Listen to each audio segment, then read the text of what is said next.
It's mute. Yeah. I think this is about to sort it. There we go. Thank you. Good morning. Third time lucky. Can you hear us? Very good. You're all very welcome. Warm welcome on a warm day. We're recording the meeting as we always do for anybody who's not able to join in real time but would like to observe the business of us subsequently. We have a number of governors with us this morning. You're particularly welcome, Graham, Eddie and Judith. But to members of the public who've chosen to join us, a very warm welcome to you. There is a facility to raise comments, queries and questions as we go through the meeting. As it's a meeting in public rather than a public meeting, we do wait at the end of the meeting to address any of those, but you're very welcome to participate in that way, so please do bear that in mind. So we're just going to start with apologies. John, I wonder, could you give us the apologies for this meeting, please? It's Suglu, Jeremy Wright and Mike Killick. Thank you very much. And that brings us straight into our first substantive item, and we often start the meeting with a story that's either a story, a patient story or a staff story, and today we're very pleased to have Sibby Matthew and Natalie Fletcher with us. So particularly warm welcome to both of you. Is there anything, Zoe, you'd like to say in introducing this item? Thank you, Helen. Just to say thank you to Sibby and Natalie for coming along today on the Women's Health Unit, and I'll hand over to you to tell your story. I remember this one mute. Good morning, thank you. So I'm Natalie, one of the sisters on the Women's Health Unit. Good morning, everyone. My name is Sibby. The trainee nurse colposcopist as well as the sister on the unit. I'm just going to hand over to Natalie to share our story. If I just start by giving you a bit of background how we both came into the role of sisters on the Women's Health Unit. So initially Sibby came into the role in January as a trainee nurse colposcopist, which is an 18-month intense training programme. Which was 22.5 hours, and then another 15 hours as a ward sister on the Women's Health Unit. Initially, we had obviously a matron in post and a senior sister to support Sibby in a training. Shortly after Sibby started a training in March, the matron left, shortly followed by the senior ward sister, which then I came into post in the May. Initially, that was going to be a development 6-month secondment, but I soon sort of came to realise that the development part of it wouldn't happen as it should. So we were both in a situation, both of us new to the role, no matron in post and no senior sister. We did have support of our sort of senior matron, the deputy of head Deputy of Nursing and Midwifery, who was a great support to us, but a lot of it we did have to manage on our own. Sort of the e-rostering, both came into it during appraisal season, which was new to us, and then we also had the issue of high number of sickness levels from staff. We're quite a small unit anyway, and I think at one point we had 5 registered nurses off sick, which left us really short. And I think because we're a specialised unit, it's difficult to get people to come and work with us because it's not, it's so different to the wards that people are used to.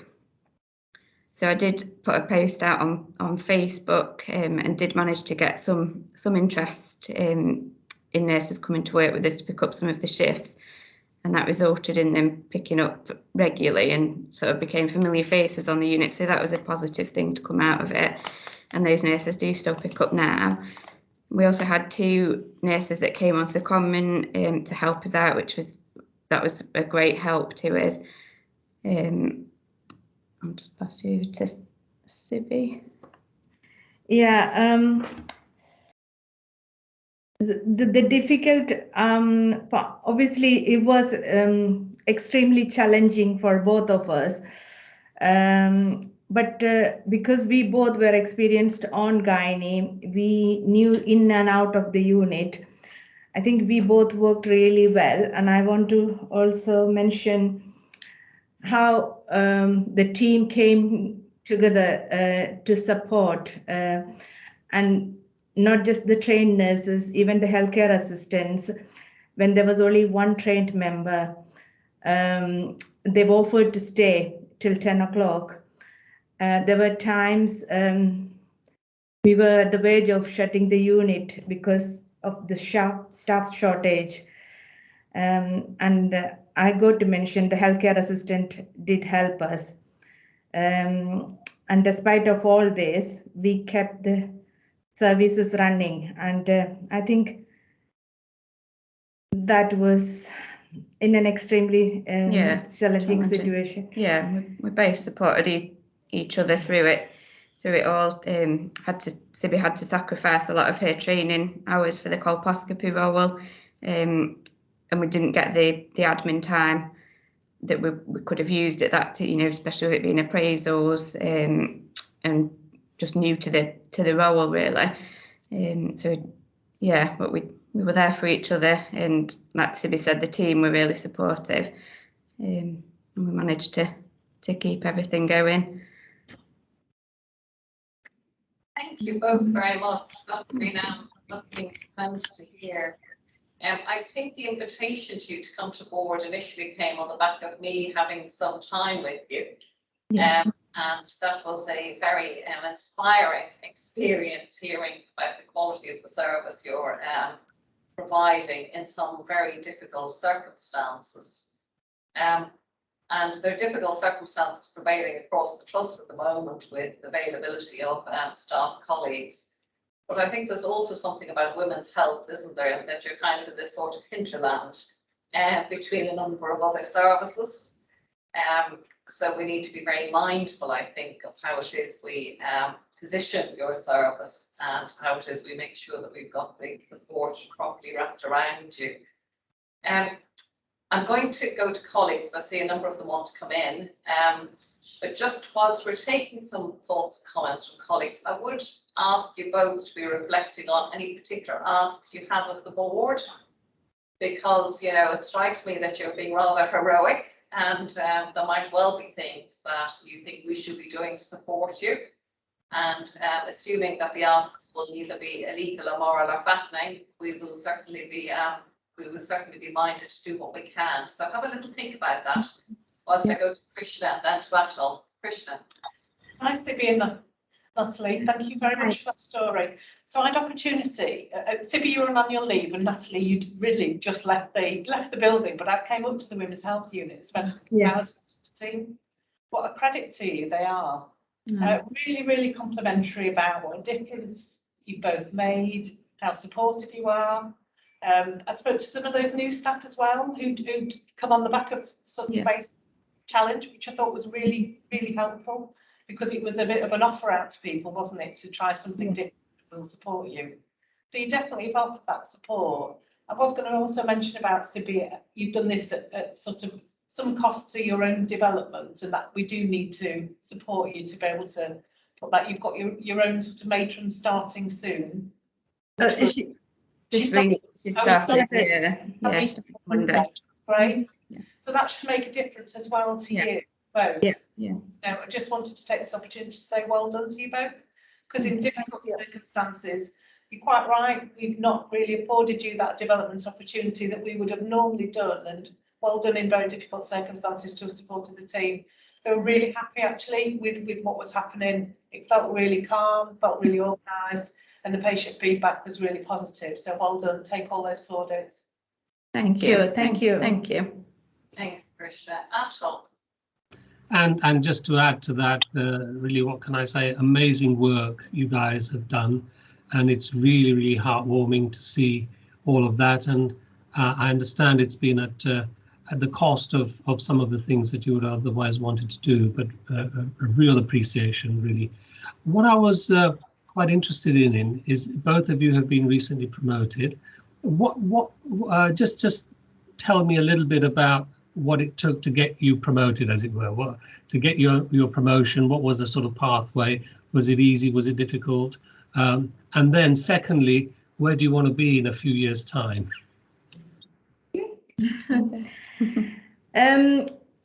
I've been working in gynae since 2008, and I've always I've been very passionate about gynecology. So when the post came up for the colposcopy trainee nurse, I really wanted to apply for it. So I went for it. There was a presentation, I read a lot about it, gone to the interview. There were 3 of them interviewing me, a lead consultant, a matron, and the service manager. So yes, it was, I put a lot of hard work into it, and the outcome was good. I got selected, and it is an intense training program. I've got to do 50 cases under direct supervision and 100 cases under indirect supervision. Even though the circumstances on the ward was difficult, but I have managed to do some of the cases. So I'm over 50 cases now. So which is looking good. So there is a lot of theoretical side, so which I need to work hard on that. So, and hopefully in 18 months time, hoping to become the nurse colposcopist. So I've not had as long gynae experience as Sibby. I started initially in neurology, and then I moved to ED here and did a few years, and sort of came to realise that gynecology was an interest to me. So I've been on women's health for 4 years, and feel that I found my passion on there. So when this post came up, I've kind of always thought, I'm not sure if sort of leadership is the route that I want to go down. This was obviously advertised as a secondment for 6 months development role. So I thought I would actually like to try it sort of in that situation, in a secondment. And then since I've got into it, I have found that despite the challenges that we've faced, I have enjoyed it, and it is something that I would like to continue now that I've had a sort of a taste of it. It is something that interests me, that side of it, but I do still enjoy working clinically as well on the unit. So yeah, that's where we. Thank you. That's great to get an insight into your lives, careers. Thank you. Neither of you look old enough to have been working that long, so the South unit, we will visit more. Berenice. Thanks, Helen. Just want to certainly echo what Krishna said. Sort of visited the unit a few times, and Zibby, you've always been so not just welcoming but so positive every time I've been there. So there certainly has been some challenging months that you've lived through, and with some of the staffing issues that there's been, but you always manage to pull a positive out of the bag, and the staff, you can feel it with the staff when you attend with either of you on site. So thank you for that. I just wanted to also highlight the Women's Health Unit. We are aware from an operational point of view that there are a lot of challenges across the organisation, and I think it often goes a little bit forgotten. It gets put into a little pocket, so we hear it when we come and see, we do a visit, but then operationally something else takes a bit of priority. It's just to give you that bit of reassurance that it is absolutely on our radar, that we need to do some development with you guys and engage with you guys to kind of move that service forward. And I think one of the positive things that we've seen recently is the introduction of a new divisional director who absolutely has this on her radar as well. So is very supportive of doing some work on the Women's Health Unit as well. So hopefully there's good things ahead, and we'll be able to get that support for your training and your new roles as well. So thank you. Thank you. Thank you. Thanks, Bernice. Angie. Thanks, Helen, and thanks, Natalie, to be. I feel I should declare an interest now as a former gynae nurse and former But gynae nurses are the best, and you both know. Thank you. And not wanting to put words into your mouth in response to Helen's question, and I may be out of date, but my experience of gynae is that those specialisms, but those opportunities for nurse specialists to do a load of the work is amazing. And are we doing enough to support you? So I presume we let you have a holiday every now and then. So if you're, how do we cover you? How do we succession plan? And have we done enough to get that nurse specialist role across all gynae areas, not just COLPS, established? True.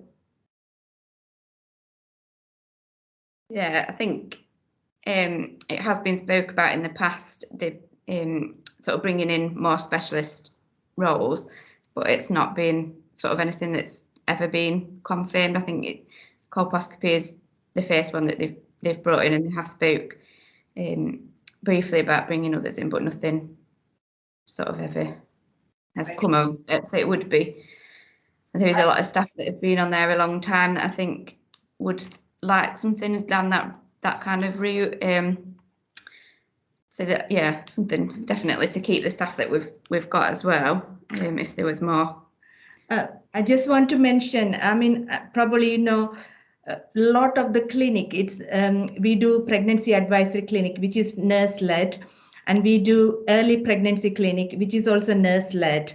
So we do a lot of clinic. I think the talk was there, but then a lot happened with the management changes. So I think we need to bring that for more specialist role. I think gynae itself, it's a specialist area. So whatever, most of the roles are nurse-led.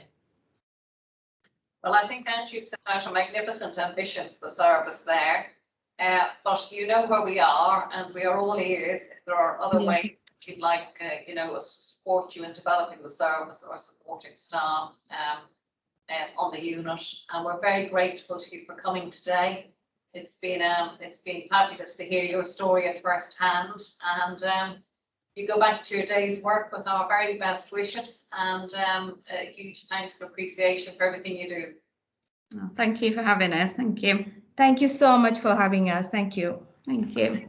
Bye-bye. Bye. Very good. What a super story. Great start to the meeting. For those of you who are following the agenda, I'm not sure I've ever pointed this out before, but we have started highlighting a particular element of the CQC framework on each of our agendas, which is just a good way of just making sure that we're touching all bases in terms of the sort of areas that the board should be mindful of. And today's focus is on culture.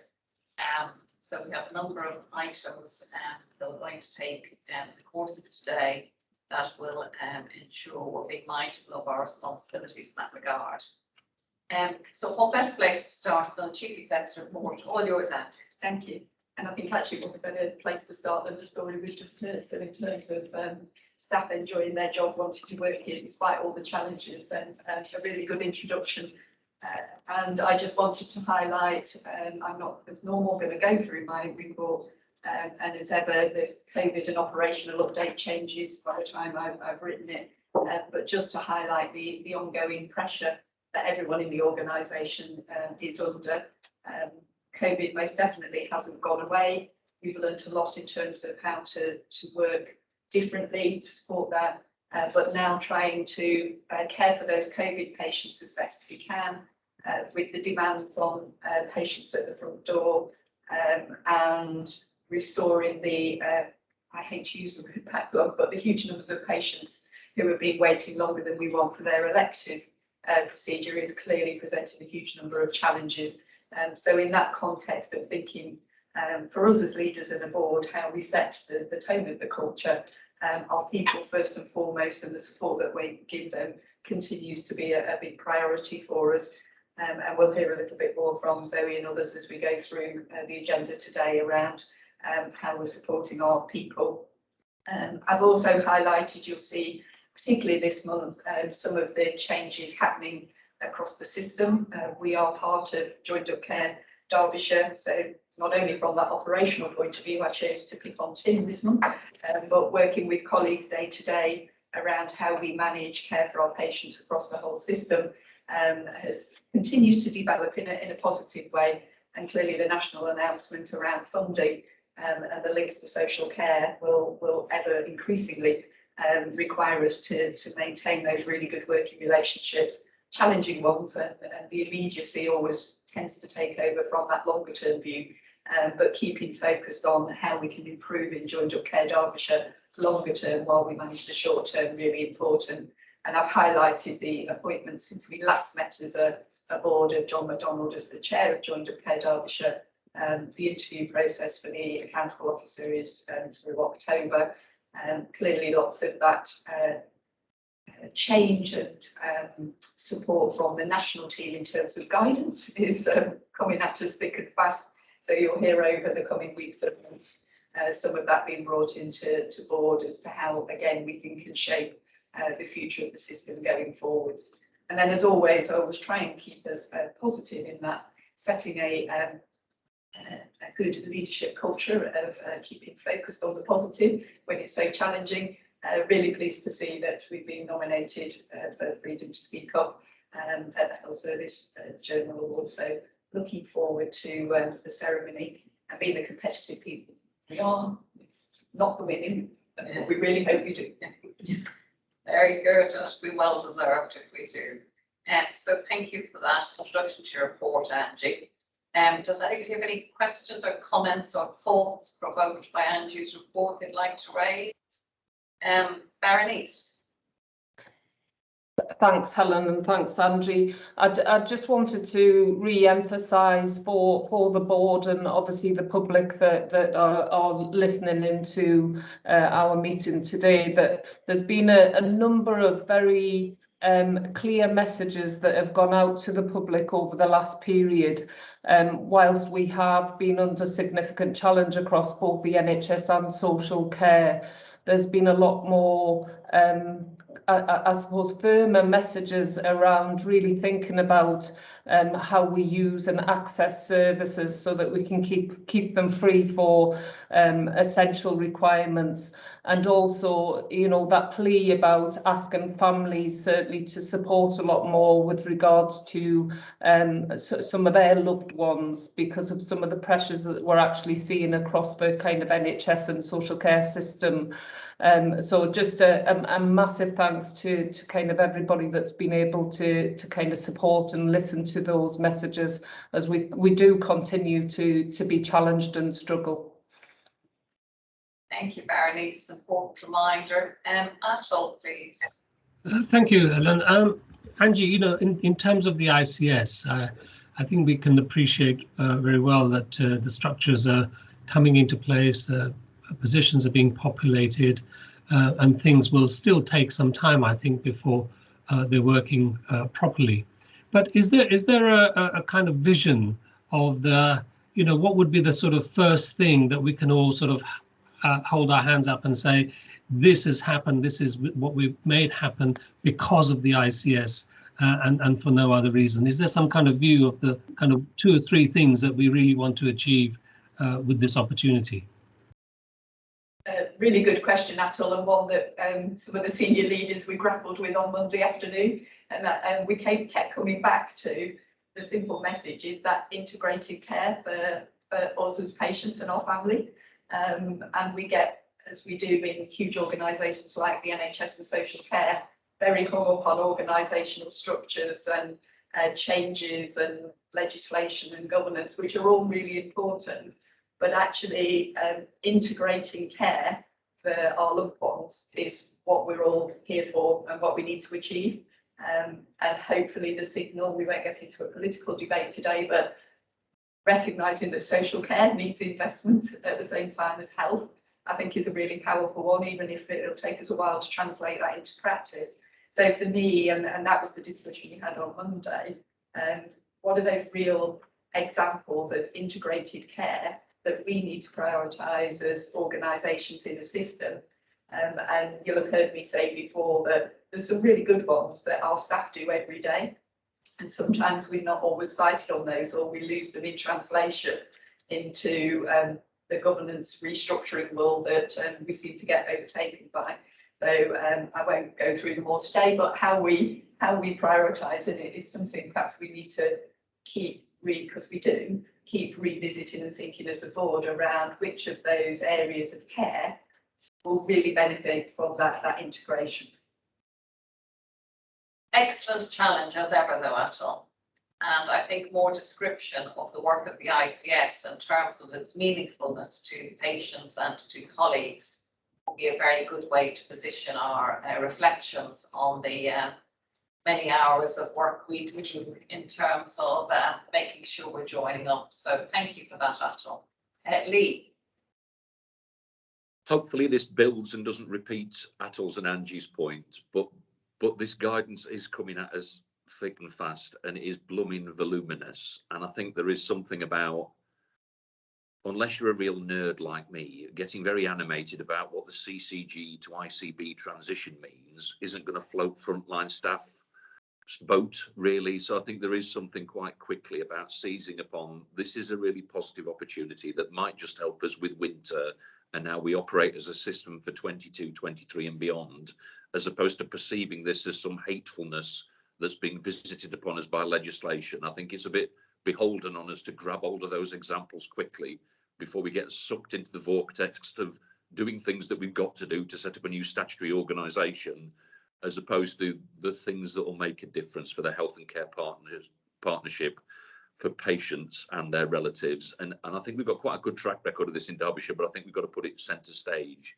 And we perhaps do need to have a further debate as a board about what does well-led mean as a statutory board in the context of this developing thinking, because roles and responsibilities are changing somewhat. Hopefully that builds as opposed to repeats, Helen.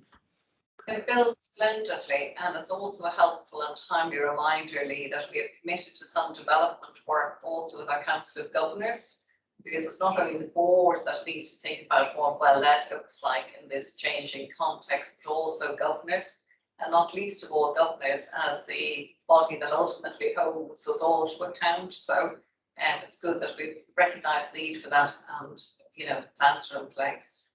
So thank you for that, Lee. John. Yes, thank you. Just again, for the board and the public listening, regarding the EMAS interface into the organisation when people are poorly and do need to come, and of course they still do. We are in the digital realm engaging with vendors and have engaged with EMAS to try and decrease that interface time, with it being a core function of our new electronic health record in ED, which we're currently embarking upon trying to deliver with a 12-month deadline from now. So we are engaging with all partners in Joined Up Care Derbyshire to ensure that any of the digital innovations or replacements that we put in have a full oversight from all of the major players and providers in the system. I think that's quite an important change in the way in which we've delivered technical and digital and IT in the past. And I can see that a lot more partnership working in deployment of systems for the future. And I think that's pertinent for the Chief Exec report, for board to appreciate that is the direction of travel. Thank you. Thank you, John. I always say, Andrew, the measure of a good Chief Exec's report is the conversation it stimulates. So that stimulated plenty of important conversation. So thank you very much indeed. And with that, I suggest we move on to our next item, which is all about equality, diversity and inclusion. Some annual reporting, but I'm sure we will touch on many related issues as well. I see we've got Maria Howe on the call. A warm welcome to Maria. I think Tom's unable to join us today, so is that right? Yeah, Trudy. Yeah. Trudy. Yeah. Welcome, Trudy. It's always nice to see you. And pass the button to you, Zoe. Thank you, Helen. And I'm really pleased to be joined today by Trudy and Maria. So Trudy's joining us in their capacity as chair of the South Group. All colleagues will know her in a kind of day job as well, I'm sure. And Maria is joining us as chair of Royal Cultural Community. So both colleagues under themselves unit. So I'm not just to say too much. I'm by way of introduction, I really want colleagues to have the opportunity to hear directly from Trudy and Maria. What I would like to say is, I think, so we've got the annual reports, and I think it really demonstrates the huge amount of work that has been done over the last year around diversity, and inclusion. Really wanting to embed a more inclusive culture, and this fits very firmly under the culture framework. We have our national and our regional priorities, which are given to us, which we obviously work towards. On top of that, we've done a lot of work as a system across Derbyshire, working in collaboration, which is very active networks there. And locally in trust. So there's a flavour in the report, and I know Maria and Trudy will talk about it. We've had activities, we've had a real focus on talking and listening and then doing. We've had a real focus on education and learning and development. I think overall we've been very visible and vocal about our intentions and our intent to act, really. So I think we can see there's been progress over the last year. I think also an achievement has been around the increasing number of people who are engaged and sort of working with us around this. And I'm just thinking about our staff networks that are really flourishing, and other allies, so growing kind of band of passionate and enthusiastic and driven people really committed to this work, which is fantastic. Equally, we know, I know there's more that we need to do. I know there's more that we can do, and we see that in our data. So we've got our RES workforce rate quality standard and our WDES workforce disability quality standard data in there. So we see that in there, and also from people talking to us. So people talk to us, they tell us about things that have changed for the better, and they also tell us about things that we need to keep going at and need to change. So yeah, I know that there's we're coming from a good place, there's a real drive and commitment to do that. So I'm going to leave it there and hand over to Trudy first of all, and then Maria, please. Thank you, Zoe. So just to build on what Zoe's introduced there, I just want to highlight a couple of bits from the annual report. And I think the thing I'd like to highlight first is the energy and investment that's been placed on EDI this year with the appointment of our EDI facilitator. We've now got a permanent team member, and I think it's really demonstrated through the report that that's really brought a lot of our actions to life, which is great. We've also started to firm up the governance structure around equality, diversity and inclusion as well, with the introduction of the Diversity Council, which will meet later this month and bring together the chairs of each of the network groups, trade union reps and senior leaders, so that actually messages from the voices of the people who work with us and for us will reach the board, and we'll be able to share experiences. We've recognised for a while, I think, that the key to creating the truly inclusive culture is through education and through people starting to feel what it might feel like to either feel like they belong or feel like they're included. And we've done a number of education things this year, which has really started to help and permeate through the organisation. So Zoe and myself have been running belonging and inclusion sessions, which started in September last year with Leadership Assembly. Tom, within the first few weeks of starting, introduced a webinar series for Equality, Diversity and Human Rights Week. So those webinars are now available for people to book through Aspire, and people can really kind of feel it when they take part in those webinars as well. And more recently, we've designed some trans and gender diverse training to support staff and patients when dealing with gender diversity. And we were really pleased, Tom and myself recently, we went along to Chesterfield Pride, and the feedback that we'd had from when we went to Chesterfield Pride in 2019 was that actually we'd got quite a lot of work to do with regards to how we looked after our transgender patients. So we were really pleased to be able to go back to them and say, we listened to your feedback, we've done something with your feedback, we've created some training, and we're rolling that out now to our staff. And actually members of the public that we shared that with were really pleased that we'd not only listened but done something with what people had asked us to. So I think that's it from me. I'm going to let Maria talk about the Royal Cultural Community, which is also a super highlight of the year. Morning, everyone. I'll just quickly give you a bit of background about myself. I'm Maria, currently working in a gynaecology staff nurse role on the Women's Health Unit with Natalie and Sibby, who you met earlier. But I am a midwife, I'm not dual registered, so that confuses everyone. For me personally, I've obviously got a personal interest in diversity as well as a professional one. So I became a founding member of the staff network, which is now known as the Royal Cultural Community. And the work that I'm doing with the network as the chair is quite intense, and it's a really new role for me. I've never been in this position before, so I'm basically just finding my feet. I got into the role in July. But for me, I think what I want to achieve with the network is that it just positively reflects the Black, Asian and minority ethnic staff that work at the Trust. And hopefully that feeds into the local community as well. And as the staff chair, I'd like that role to develop so that I've become the primary point of contact for new and existing network members if they've got any issues within the Trust. And that way I can feed that back, any concerns or recommendations to the Diversity Council when we meet. So I'm just hoping that I basically do a good job in this role and hopefully take forward all the sort of recommendations and ambitions that we've got going on. Thanks.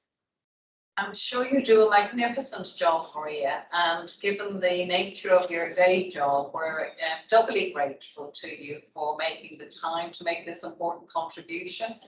And a huge thank you to you, Trudy, because you've been very influential on this agenda for some time now, and we're definitely making progress. And it was lovely to hear in Zoe's introduction about the fact that, you know, despite everything we're doing, we know we've a long way to go. So before I open it to comment and discussion, there's two aspects of the report I would like to read out. Partly so that they're very clearly on the record and we're not leaving them in any way buried in our report, because I think they encapsulate the scale of the challenge in front of us. So at 4.5 of our report, it says figures for staff members experiencing harassment, bullying or abuse from their colleagues were 31.9% for BME colleagues and 19.3% for white colleagues. The figure for white staff was up slightly from the previous year and almost doubled for BME staff. Now, to be perfectly frank with you, I'm not proud of a figure of 19.3% for white colleagues, but I'm appalled at a figure of nearly a third of BME colleagues experiencing some sort of bullying or harassment. And if this was a clinical issue where there were differential clinical outcomes for people of different, origins, we would be declaring some sort of incident. And I think we must be mindful of the fact that, you know, this is actually on the same scale. So our discussion, and I think to position our discussion, really needs to be very purposeful around that.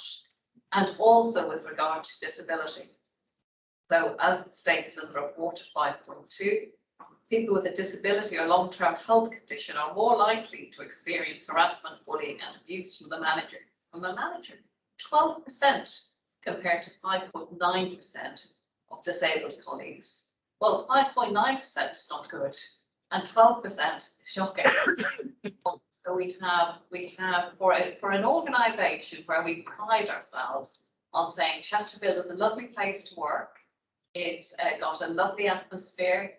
We convert a lot of our trainees into full-time roles. There are pockets in this trust where we have responsibility for leading the whole trust where we are failing. So I'm not wishing to put a downer on an otherwise very positive conversation about everything we're doing to go in the right direction, but I certainly don't want us to be guilty of having a conversation in the absence of recognising the absolute scale of the challenge and concern, I think, that we're going to share. So, Atul, please. Thank you, Helen. And I mean, I'd like to echo some of that, but before that, I think I'd just like to observe that from when I first joined the trust to now, I think there's been a huge amount of work and energy that's being put into this. So Trudy and Maria and all the other colleagues are really good, well done.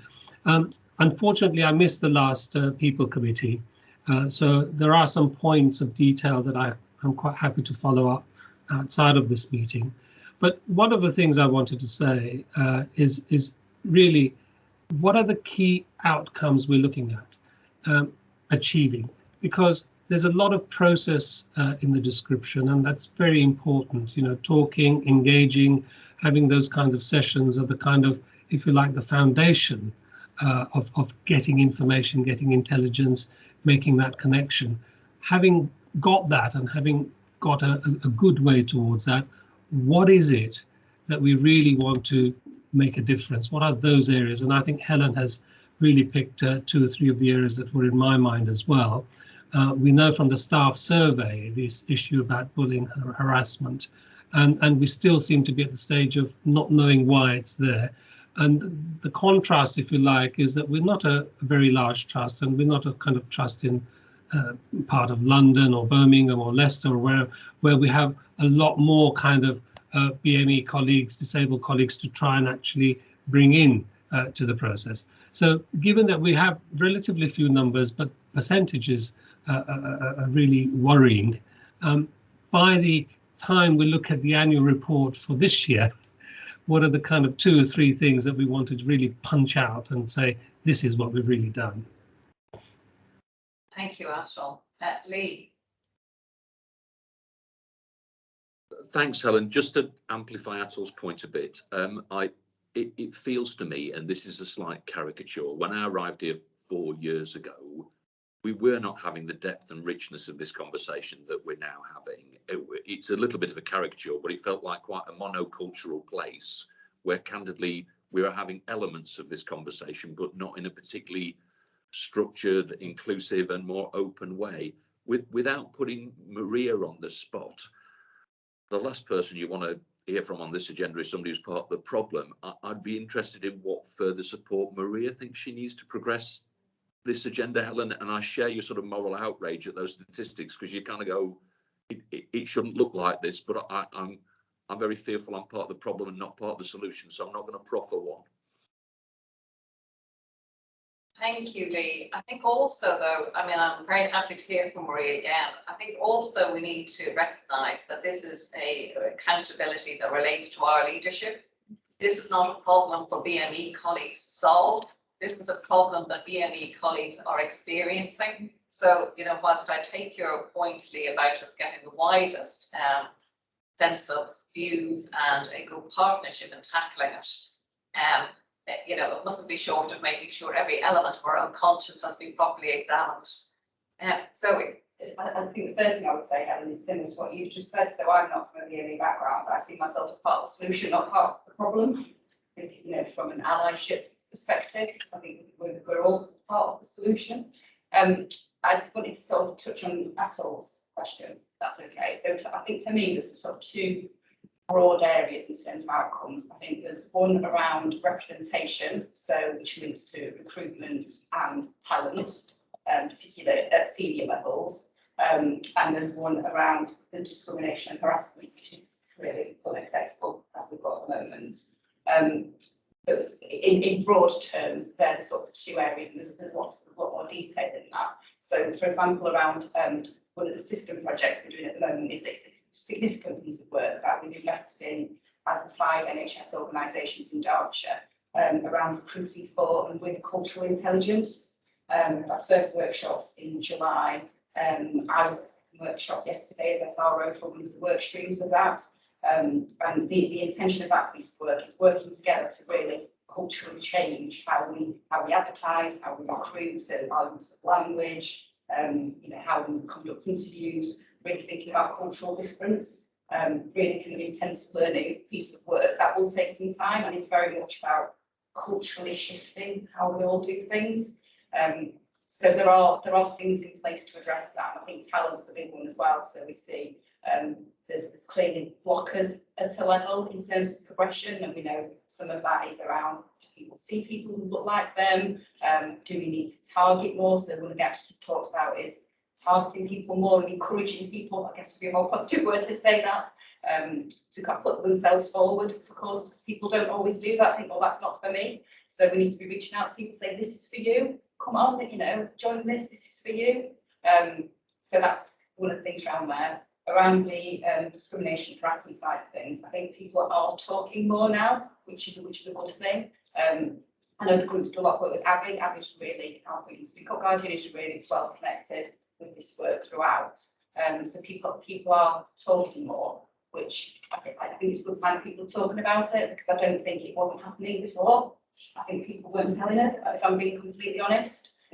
So now we're in a position where people are telling us, and it's shocking.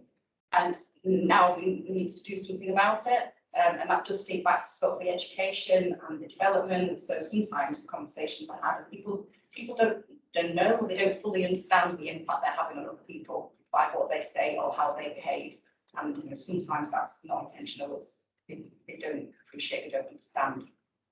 And I think about leading people to that positive, inclusive place, absolutely the right response from us as a board. So yeah, absolutely that. I'm very struck by a parallel. So I had a visit from a consultant not so long ago to talk with me about the impact of violence by patients on staff. And we've had a number of conversations recently, most recently, a couple of days ago, that we were both involved in. And we talked about the fact that as a trust, to the best of our knowledge, we have never taken a prosecution against anybody who has caused physical damage to a colleague as a result of their presentation, for example, at A&E. And that's because that's something we would, do in extremis, and we, don't want to put somebody who's, maybe got a whole cocktail of issues in that difficult position. But we were talking about the fact that if we did take that stand on behalf of our colleagues in response to our duty of care to them, that it would also be part of signalling something about the nature and style of our leadership and our intent around this agenda. And if we translate that to this issue about EDI, I think it's great that it's been reported, and having visibility of it, is a great start. But it does rather beg the question, doesn't it? In addition to leading people to a positive mindset and an inclusive approach, whether or not we've said, well, actually, you have harassed and bullied one of our BME colleagues. We do know that this has happened. It has gone way over a line, and there are now going to be consequences. And I think it's important as a board that we understand where it is we're playing in both of those spaces, because we must play in both of those spaces, albeit obviously principally we would like to be in leading towards an inclusive culture. So I think that's an important thing for us as a board to reconcile. So I'm going to go to Angie and then I'll come back to you, Atul. And just to add to that, Helen, the conversation we then had was that we have done those things, but we don't share them well, whether that's with board or with the organisation. They may be few and far between, and how we do it in a way that supports the individuals involved, I think is something we need to think about a little bit more. Yeah, that I think we should think about it more, because at the end of the day, that accountability is for these results are a reflection of our leadership. Yeah. So we need to understand how it is we're responding. So thank you for that. Atul.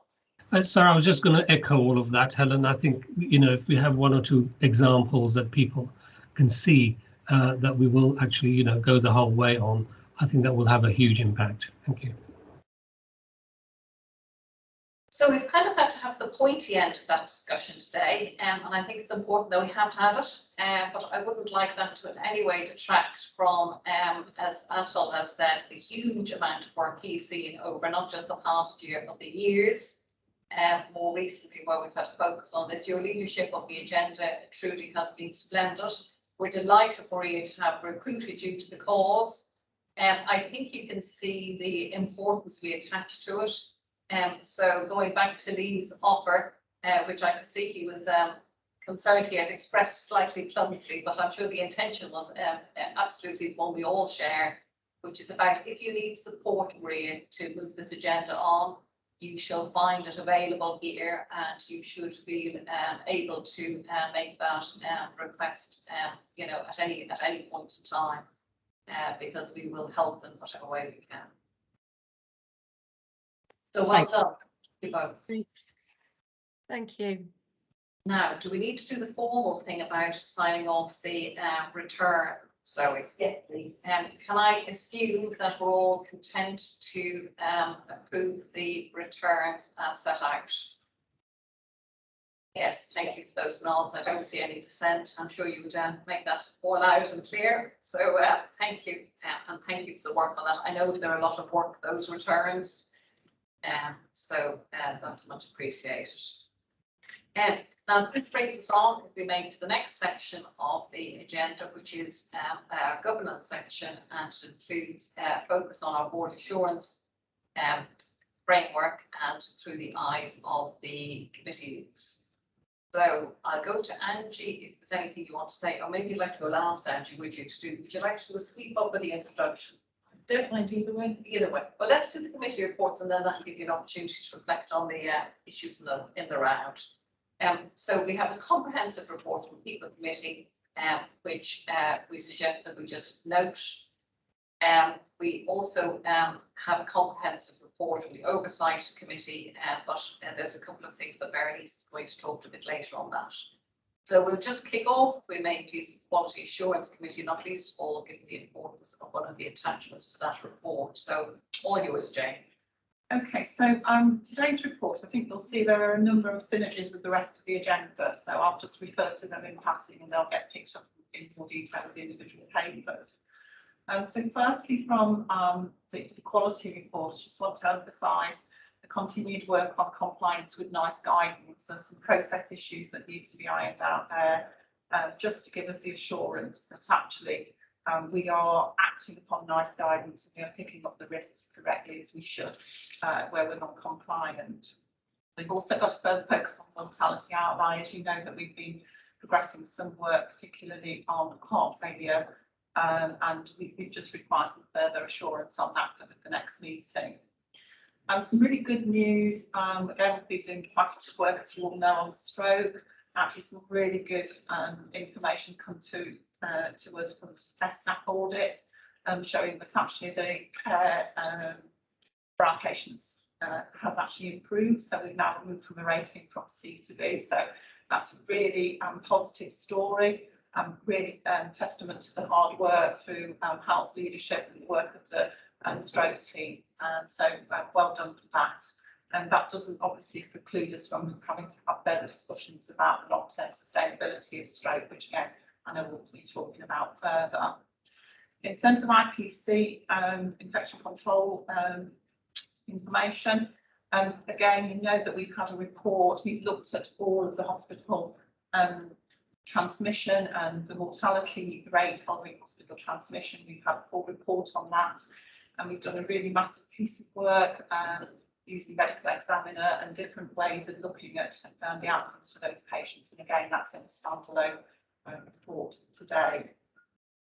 I wanted to just talk a little bit about reportable issues log. That's just a new way for us to make sure that anything that we really need to be thinking about in terms of quality comes in a timely manner to the committee, but also enables us to have an oversight of complaints matters with the coroner and litigation as well. In terms of pressure officer care, the Purpose T tool, we had a presentation on that. It's very difficult really for us to say the definite outcomes of that because our patient population has changed over the year. And what we can say is it's very positive, but as we audit further, we will be able to demonstrate that much more clearly. Excellent report from Royal Primary Care. Really good to see the actual positivity from patients and actually accessing our general practice services. Maternity update, you know that we've been focusing a lot on maternity. I just would like to say that really, I'm hoping that we get the KPIs, the key performance indicators into the IPR soon, because we've been waiting for some time for that, and that's really important because that's also for board oversight as well.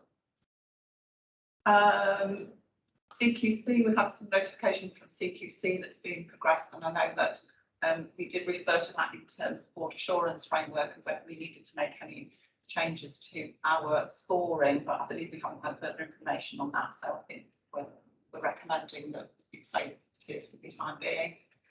And the final thing from me, so it's quite a lot today, I'm afraid, well, next but last actually, MCA and DOLS. I've just come back to that in a moment, if I may. But medicines optimisation report, we received a massive medicines optimisation report, and I mean it does really highlight the work that the team have done. But it's really, I just kind of wanted to set a little bit of a challenge, if I may, which is really about the annual report. We have such fabulous annual reports that demonstrate the quality of work, but actually trying to find the wood from the trees. So what are the nuggets that the public would really want to know from a whole suite of annual reports? I think it's really important that we have a little think about that. So that's just a bit of a challenge, really. So I think it does apply to other things like the infection control report as well. We're a kind of a big machine, aren't we? And we do produce these things, and we have to produce them, and we have to demonstrate it. So there is something about, so what does that mean for the public in a really nitty-gritty way that I think is really important. Going back to MCA and dolls, I just would like to just ask Krishna if there's a further update, because we know that this has been a concern and we've been progressing this for quite a long time. And there was concern about resource at the committee. So if I may, I might just ask Krishna if there's an update on that for board. So the update at the moment from HLT is we've extended those posts until March. So two sort of band 6 posts that how we looked at the posts and obviously had to change during COVID, but actually it's been really insightful. They've been working alongside. So it's not just about MTA, but it's been about supporting decision making on the cold phase. And actually that wasn't something that we thought it would be more training and perhaps sort of how we would run it historically, but actually it's been proved really valuable and really good feedback from clinicians, so both the medical team and the HPs and the nursing teams. So that's been really helpful for us to try and sort of support all of our work to do with MCA and dolls. Yeah, so that's really good. I think we've identified all along the way really that it's a much bigger problem than focusing just on MCAs. That actually it's a suite of measures about informed consent, about all sorts of things, isn't it? That yes, actually needs to be brought together. So that's really welcomed. And so that's the report from Quality Assurance Committee from July. Well done, Jane. And well done to Krishna and Hal. I mean, rattling through the report makes it sound easy, but it's clear the amount of work that's gone into all of that. So thank you. Colleagues may well have questions, but in our usual way, we'll just do all of the reports, then we'll kind of do the roundup and then we'll open up for discussion.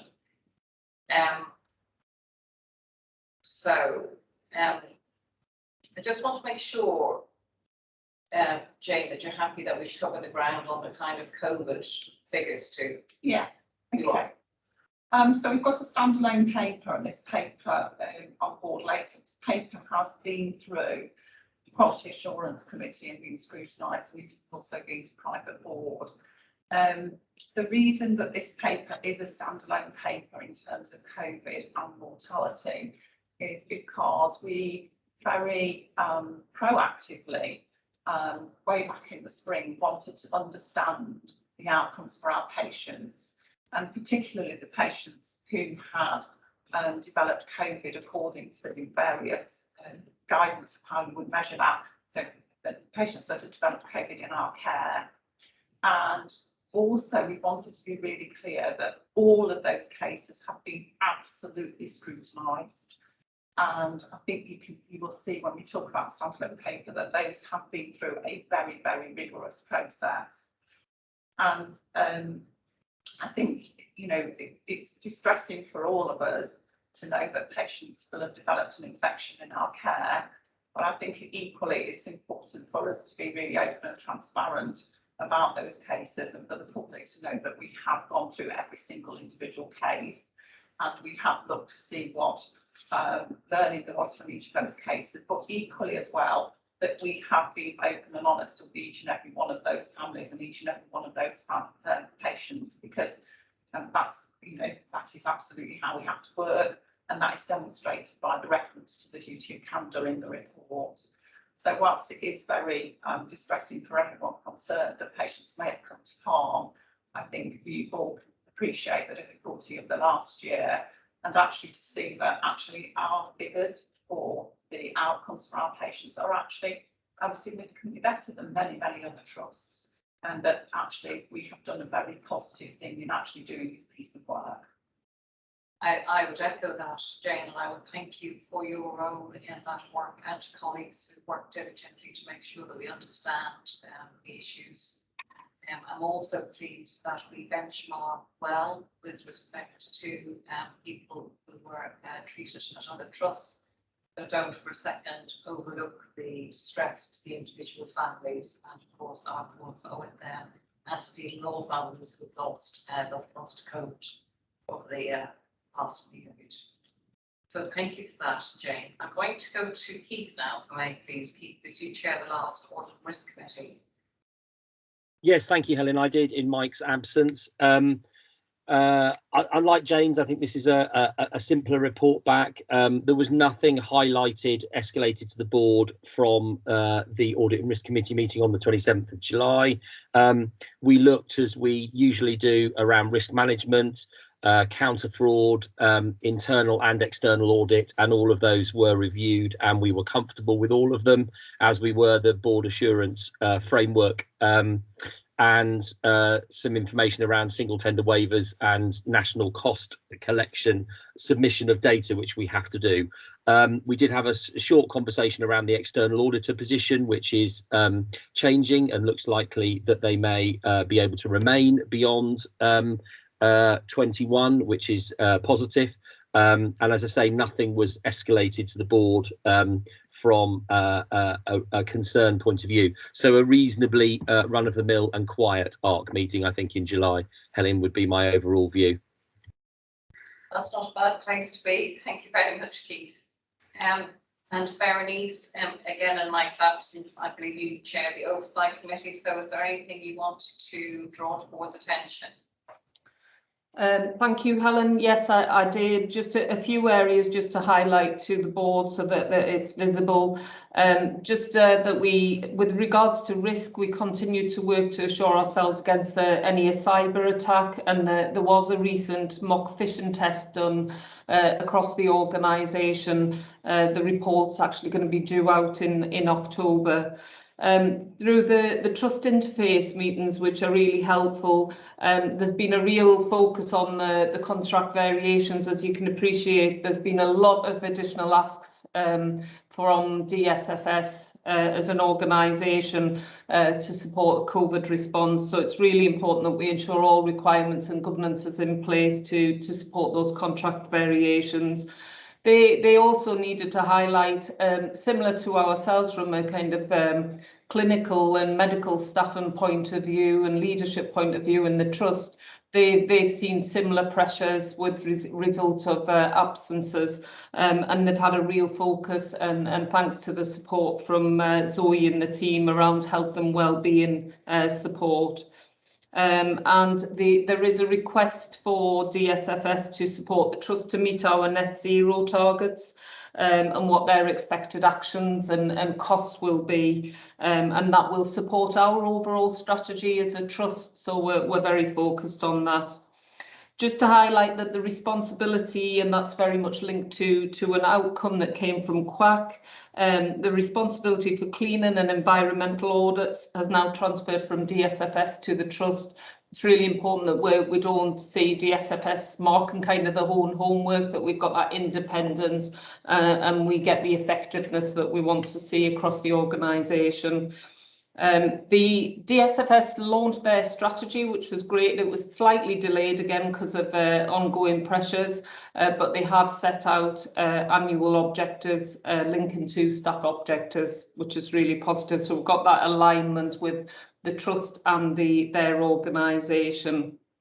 And just also to highlight that the DSFS via our IM&T department, they've got the responsibility for the oversight of the Derbyshire Care Record, which is progressing really well now. It's moving quite a fast pace, and they will provide us with progress reports. Finance is looking quite comfortable. It's slightly behind plan, and certainly with regards to the capital, we are slightly behind plan, but just due to some of the ordering that took place. But we absolutely know that the capital will be committed, and there's more coming in than is available as ever. And just finally, on the any other business, we did have a discussion around some additional information that had been requested via the CQC via the decontamination unit because of a previous incident, and it was just to provide some assurance that there's really good oversight from execs and DSFS. And we're really strengthening the governance to make sure all actions are in place. So that was everything that was covered at the meeting. Thanks, Helen. Well done, and thank you for stepping into the breach, Bernice. Much appreciated. Now, reflecting on those assurance reports, Angie, in the context of board assurance framework, is there anything you want to add or? No, only to say I think it's really helpful to have the BAF discussions in the context of those, as you can hear, quite detailed debates at each of the committees. And I thought it was an interesting observation that none of the scores have changed, but actually there was real debate about should they. And for me, that's the real value. And using the templates, hopefully we've kept it simple enough to really describe some of those actions and to reflect that debate back. We are in a risky environment and an ever-changing one, and will be more so, I think. So, and thank you to all colleagues for continuing to populate that. And thank you to you for your leadership of getting us something much more fit for purpose. So it's good to have evidence that it's working in practice. So now, can I open up? I'm conscious we've covered a lot of ground there. Does anybody have anything they want to raise on any of those reports, or indeed any insights they have as a result of having considered the kind of assurance picture in the round? Happy to know the reports. Oh, Atul. Just a small point, Helen, just to say again, I think, and I've said it before, but I think this way of looking at the work of the committees with the reports from the chairs is so much better than I think getting assurance from simply saying, you know, read the minutes, which you find in many other organisations as the standard way of reporting from subcommittees. So I think this is a really good. I don't know if this happens in all trusts, but at least, you know, I think this is a great governance point for us. Well, thank you, Atul. And of course, that triggers a thanks to committee chairs. There's a huge amount of work that goes on in committees, and the importance of us closing the loop back to board, because they are subcommittees of the board undertaking assurance work on our behalf, and it's obviously sensible that we prioritise hearing that at first hand. So, but it's nice to reflect on the fact that we're doing it well. So thank you for that comment too, Atul. That brings us on to the next section of the agenda, if I may. We're on now management of risk and performance, and the first item on that is the annual report for infection prevention and control, and what a year. It's lovely, Di, to see you join the call. For those of you who don't know, Di retired very briefly for a period of 3 days that happened to coincide with the bank holiday weekend. And such was her enthusiasm for her role. She's back with us, and we're enormously grateful to have you back, Di. Not least of all, to continue to benefit from your experience and expertise, but also great work I know that you and Lisa are doing now in terms of managing succession for when it is you do both really retire. So I'm just going to ask Krishna if there's anything you want to say in introducing this report. I think just to echo your thoughts, Helen, I think what a year for infection prevention and control. If ever there was a year for us to be really at the top of our game, it's been certainly over the last sort of 20 months. And being, you know, nearly in my first year here at Chesterfield, really pleased that we've got such a really strong leadership team, and very pleased again, like you said, about the return. So I'd just like to sort of offer my thanks to both Di and Lisa for their leadership here. Certainly, they've been at the forefront of lots of the decision making. You know, they in those early days, they daily, constantly, every other hour of changing guidance. Because, you know, to have somebody who stood back and been just really pragmatic and given us a bit of a pause moment to try and sensibly articulate what we need to do, what our people need to do to maintain their own safety and the safety of our patients has been absolutely key to where we are. And there are some really good outcomes within the report, notwithstanding the paper that we've already talked about earlier about sort of mortality associated. there have been some really good outcomes. So, you know, my first is it's been absolutely pivotal. I think what I hope that the paper does demonstrate is the wide breadth, because what we have got here is here at Chesterfield is quite a unique setup. And again, the benefit during COVID has been our team's leadership and guidance out there in our community. So in the care homes has been absolutely pivotal to be making sure that our patients, when they're discharged, are going to care homes that are adhering to the latest guidance changes and supporting our colleagues out there in the community to make those right choices for the patients as well. It's been really key to make sure that not just the flow of patients out, but actually the right thing for patients is happening in all areas across the areas of Chesterfield. So that's really what I'd like to sort of articulate through the paper. It is, I'm taking Jane's point on board, it is quite difficult to encapsulate all of that good work, because not only does Diadist oversee infection prevention control, but there's also sepsis in there, which is a bit of in some ways an anomaly, but hasn't been left out. So whilst we've had to deal with business as usual, there's a lot of business as usual in there. The work plan needs to be continued, which we're compliant with from the Health and Social Care Act.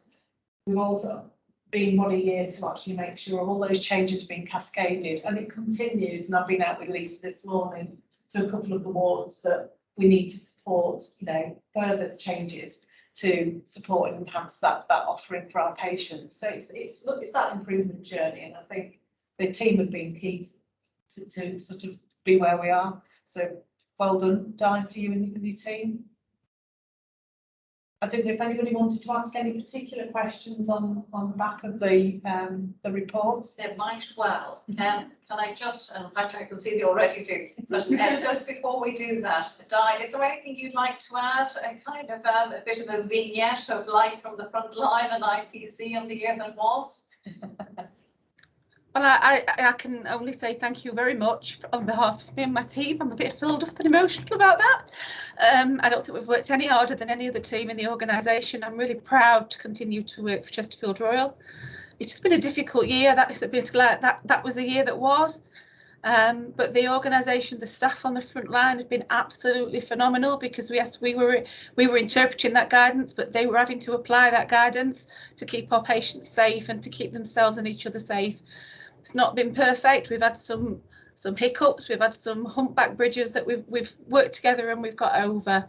I'm also really proud to say that from the other healthcare associated infection perspective, that we are one of the few trusts in the country that didn't see a hike in C. diff, for example. We actually saw a reduction. So again, my team are the people that actually drive it forward. I think they've been amazing at managing to juggle the hoops and the balls, and I really hope we've done the trust proud. So I think that's all, unless you've got any questions about the report itself. Sorry. I think you've been amazing, but I'm not going to say too much more, or you won't be able to stay on the line. It's Atul. Well, can I just add, I also feel very proud to have colleagues like you, Di, Krishna, and all the others, and to be part of your team in many respects from wherever we are as NEDs. I just had a comment on the report itself. I know these kinds of annual reports are very much about, you know, the format is set by someone, and you know it's a report of record of what we've done in the past, and you know you have to put certain things in it in certain ways. But I think there is such a good story there for the public, the patients, the relatives, and I just wonder whether comms have been involved, or or we can get some creative sort of minds to tell a two-page story in a kind of easy to absorb and access way, which sort of, you know, puts up how we've got across the challenges and stuff like that. Maybe for next year. I know you've got a lot of things on everybody's got a lot of things on their plate, but I think whilst we do the statutory requirement of annual reports, I think there's an opportunity to actually shout a little bit more in a way that can be accessed by a lot of people. Well done. Just hold on to that thought for a moment. I'm going to go to Jay next, and then I come to Krishna, and then we'll give you the last word, Di. So again, I just want to echo our thanks to the IPC team and to the rest of the staff in terms of the work that's been undertaken this year. They've done an amazing job over COVID, and I know we've discussed previously, the mortality report, but I think again, we just need to keep that in context and look across at the trusts and see what's actually been achieved here. I think as well, and I do have a vested interest in this historically, but I do want to just emphasise again the great work of Di and her team working across into the community. And when we're thinking about system working, this is really important because we know that this has paid dividends over the years and continues to do so. So I think it's a great working model, and it really does show the importance of working with our care home colleagues, particularly in this last year. And I think as well, it's a great achievement on the other infections, and we're still a bit unsure, aren't we, about the impact of COVID and exactly what's happened in terms of C. diff and other things. But actually, just focusing on those results as well, we have also had a really, really good year in terms of our control of those infections. So I just want to make sure that that's highlighted as well. So well done, Di. Thank you, Jane. And of course, we haven't been in a position to look at the net COVID mortality position. And given the scale of the impact on residents of care homes up and down the length of the country, the fact that Di and her team have been able to advise and improve IPC in those care homes, I'm sure has had a profound effect for the residents and their families. So it's really important, Di, we also remember this scale of your contribution on that front too. So thanks to your team for that as well. Krishna. I suppose one of the things that that did draw out from the report was, like you said, you've been doing a good job, but you don't always know. So there's been a number of instances where we've involved our partnerships and organisations. So we've invited NHSEI in, our CCG colleagues in to be a critical friend to try and advise. And we've not been, we've not found anywhere where we've had any major gaps. In actual fact, they've shared some of our good practice with other colleagues. And I think what has happened during the last year is that there has been that sharing good practice. Di was only on it's an IPC sort of regional conference sort of yesterday, where literally sat there going, well, we already did that, or we already did that. And actually there was nothing on there. We came away absolutely assured that, what we've been doing is absolutely the right thing, and felt really proud of what we've managed to achieve over the last year, and sort of ahead of the game in many ways. And again, you don't always get that opportunity to see where you are in the pack, if you like, but I think that was a really good sort of testament of where we've pitched all the work and prioritised the work. Came across really well. We had nothing on our action list to report, did we, Di, when we were looking at sort of what we needed to do from the webinar that was called as an urgent webinar to address issues we have none to address. We were already on it. And I think that again plays out to Di's leadership and the rest of the IPC team. Well, that's lovely to have feedback from that. And of course, there's no pressure there, is there, in terms of staying on top of your game, because, sometimes the climb up is the easy bit, and it's the maintaining it on a consistent basis that's the hard bit. And that's what you've been doing. So thank you all for that, Krishna. Last words to you, Di. Yes, I'd just like to address the issue of the wider communications and doing something simpler. I've already spoken to comms a couple of times about doing some kind of infograph or something like that can highlight, that we can share with staff and with the public. So I tried to do it last year, but for obvious reasons I didn't get there. We'll try this year.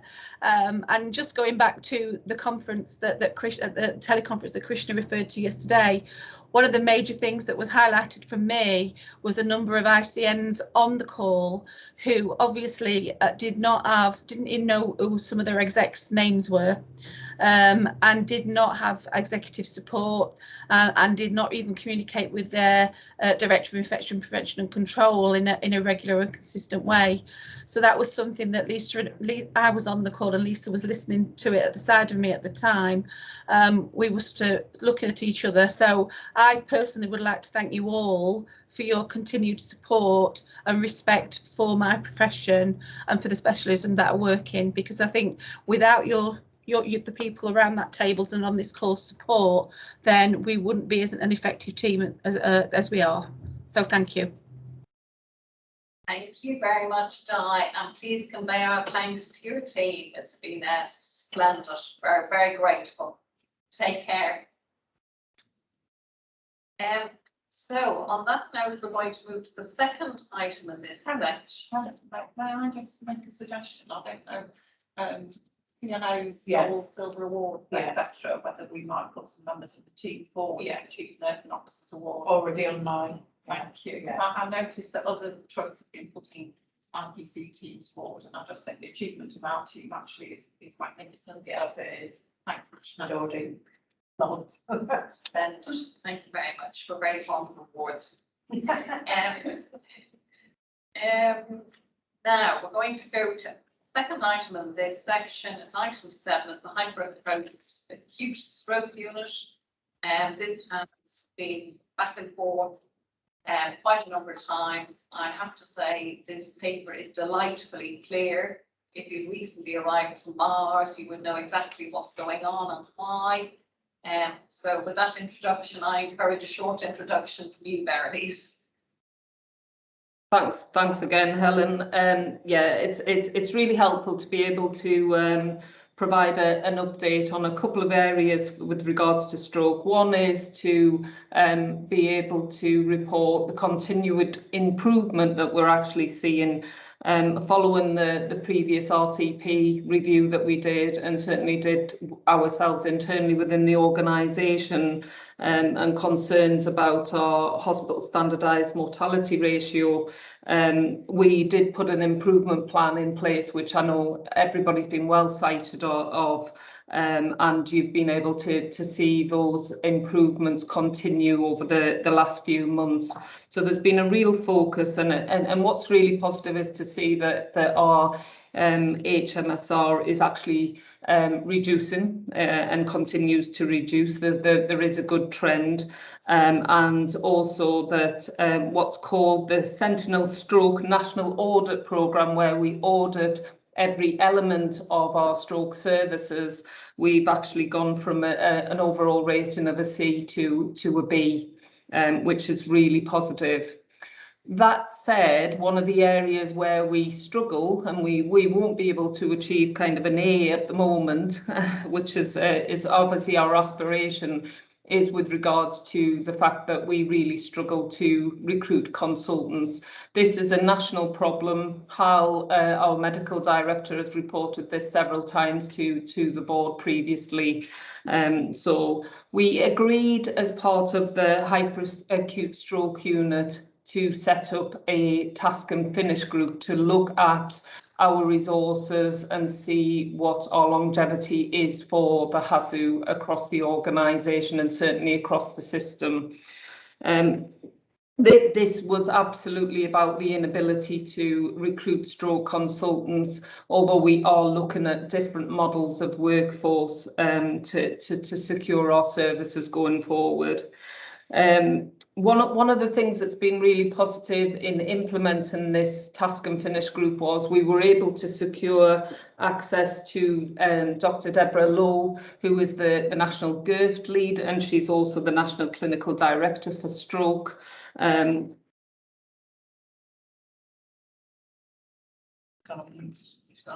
got to mute, Berenice. You must have hit a button. Sorry, one of the reasons why it's positive to have Deb with us is that she's got a lot of experience, and she's been able to bring in models and experiences from likes of Kent and Medway, and also from Lancs and South Cumbria, and certainly across the South Yorkshire area. And one of the things that's been indicated to us is any change in our HASU service certainly doesn't happen overnight. So this is going to be a piece of work that we need to do, but actually the implementation may take a number of months, and actually in some systems it's actually taken a number of years. What we've actually done is we've agreed as part of that task and finish group, which is well represented across both commissioning and a number of organisations, because it's important that our neighbouring organisations that will receive some of those patients if we were indeed to step down our HASU service, but also stroke survivors, which have brought a really interesting aspect to the whole of the discussions that we've had across the months that we've been doing this. So that has been really helpful. But what we've done is we've explored a number of options, and they are set out really clearly in the paper, going from that we continue as we are. We work with other organisations to try and recruit across, which looks really an interesting way to redesign services. That we decommission elements of the stroke service, and that we review it as part of the East Midlands whole programme to rationalise sites anyway. So all of that is being explored, and there is a workshop that's been set up in October. We're hoping for the 3rd week of October, and will be well represented from all organisations and patients as well. Following on from that workshop, there will be a paper which will set out recommendations of our next steps, and what the preferred option will be. So that will come through quite quickly. Just to finally say that it's really important that we do engage our other stakeholders and make sure that the public are aware that we are talking about this. So we have been invited to the overview and scrutiny on the 13th of September to do a presentation to them, so that we can make them aware of the steps that we're taking and engage them. And finally, just to mention that any service change that we do put in place, we are very much sighted on care closer to home. So we will focus on a model that repatriates patients back to Chesterfield. And we also are working at the same time on that rehabilitation model, to ensure that patients spend as little time as possible in hospital, that are actually rehabilitated out and closer to their own home. So that's all I wanted to say, Helen. Any questions, really? Thank you very much, Berenice. You know, this has been a matter of great concern to the board and a huge concern to me personally for a number of years now. And I'm absolutely delighted that we've turned this corner in the way in which we have. So thank you to you and to Hal and to all involved. Questions, comments, Jane?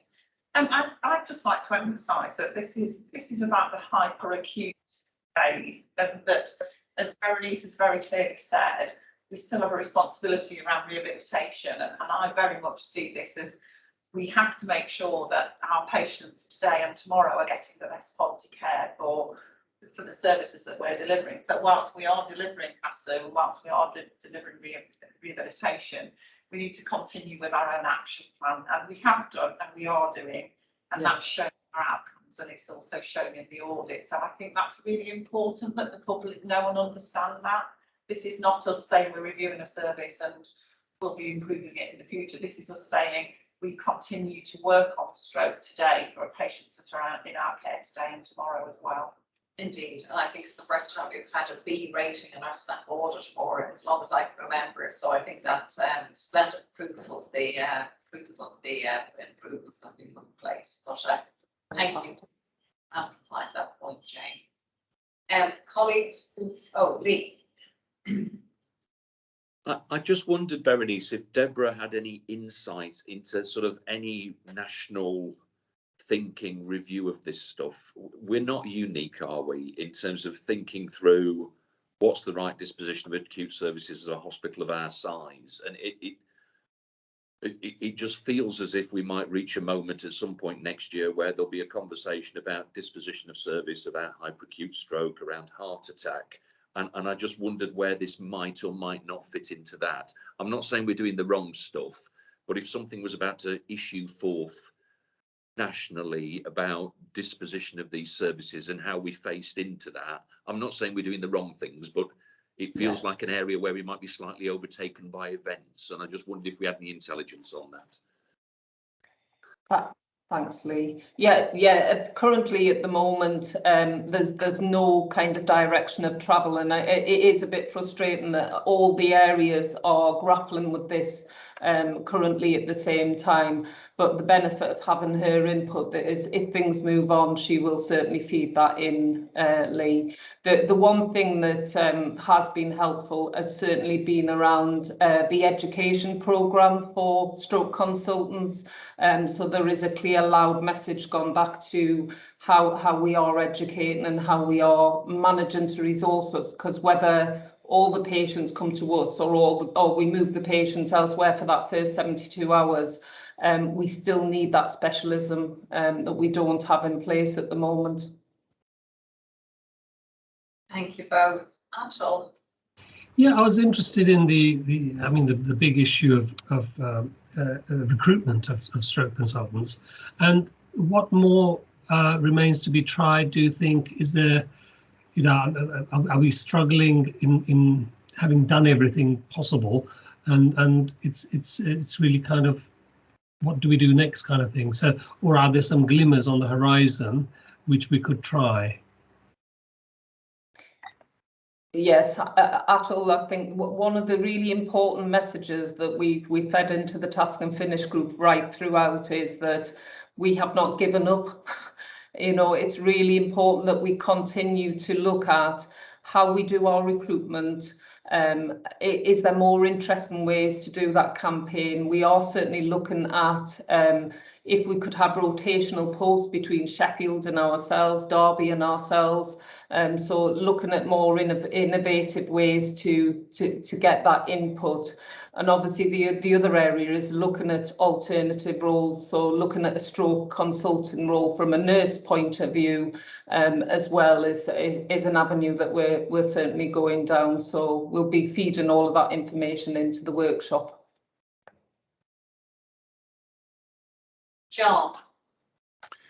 Thank you. Just to sort of expand slightly on Berenice's excellent explanation about how laterally we are thinking and how we haven't given up.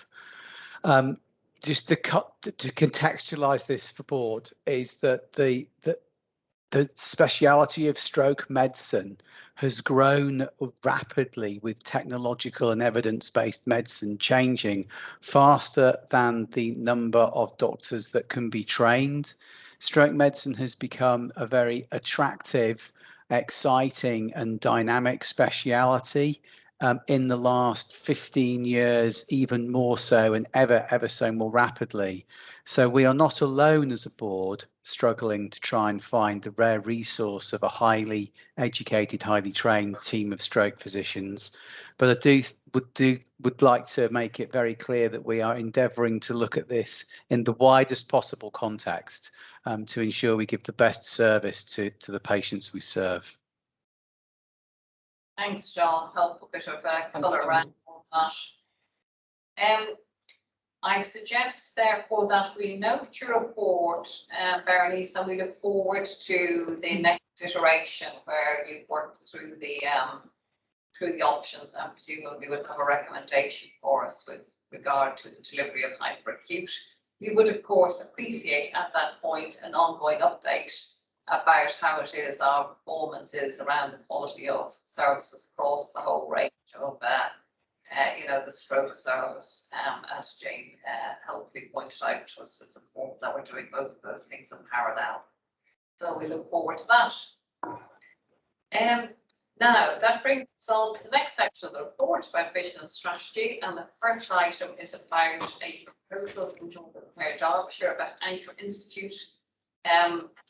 Anchor institutions within the system.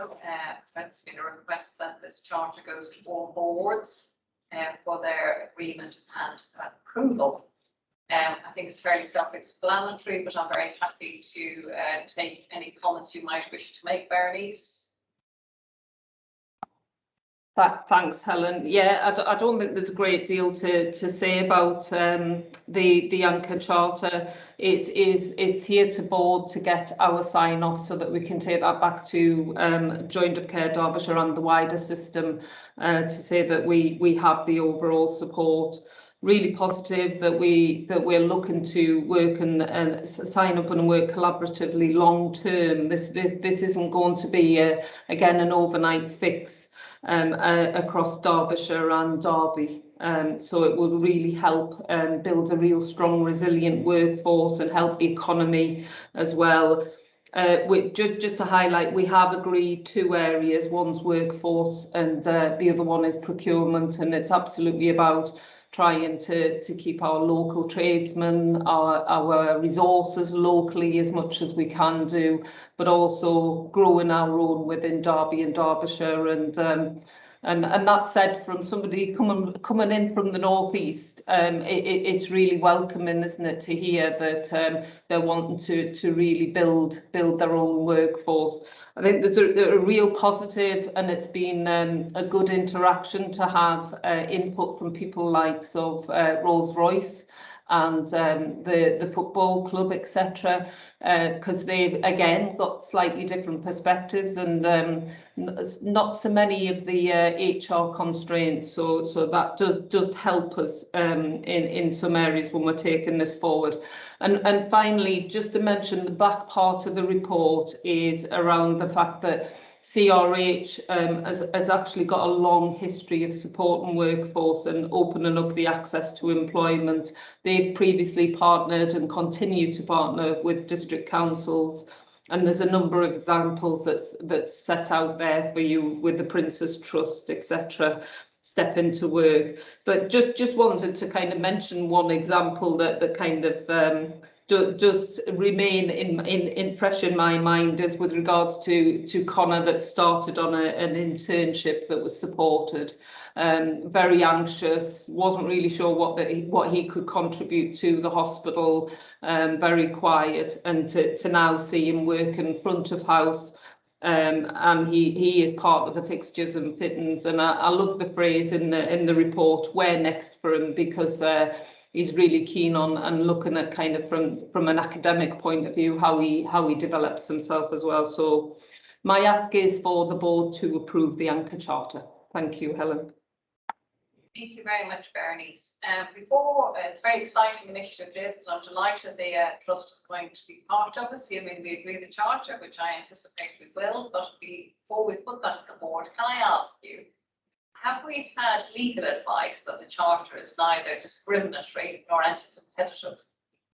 Because I think it's splendid to want to, do things in the interest of Derbyshire, but I'm conscious, that there are wider issues at stake there, as we're all part of England, not the United Kingdom, and it will be helpful to either have that assurance now, or that our approval of the Charter is subject to us satisfying ourselves around that point. Thanks, Helen. I'm not aware that we have had legal advice. It's certainly been through a number of organisations. It's been through Joined Up Care Derbyshire Board itself. But we will take that away and assure ourselves that we're okay from that point of view. Thanks, Bernice. Lee? Just a quick live update on the health and wellbeing offer for staff. Board are well appraised of, we're kicking off a project around our specific and dedicated health and wellbeing facility for staff, which we're very enthused about. We had the kick-off development committee for that project yesterday evening, incredibly well attended by local businesses and businesses further afield. I'm getting very positive about our ability to fundraise and enhance our health and wellbeing offer, and we'll provide the next firm update for that for board through the Charitable Funds Committee that meets towards the end of this month. But as it was very live, and we met between 6 and 7 this evening, Beverly, Michael Mogan, Ken and myself all concluded there was an enormous amount of positivity. Richard Caborn and others who attended that meeting saying this could get us in a really good place, with a proposed launch for the fundraising formally that's now scheduled for Chatsworth House on the 4th of November. So that's a very live with the Duke's backing. So I think we're getting in a really good place with the health and wellbeing offer, which will enhance our broader standing around that anchor institution agenda. But I just thought I'd bring that in now for want of knowing where to raise it, as it's quite a live update. Thank you very much, and also for joining the dots for us between the items. Very helpful. Thank you, Lee. Anatol? I'm not trying to put a downer on this, but just to be absolutely clear, what would our defence be against the sort of criticism that this is another document, another paper people sign up to with good intentions, and at best it's just going to regurgitate what's going on already, and at worst is going to waste a lot of people's time when they've got more important things to do?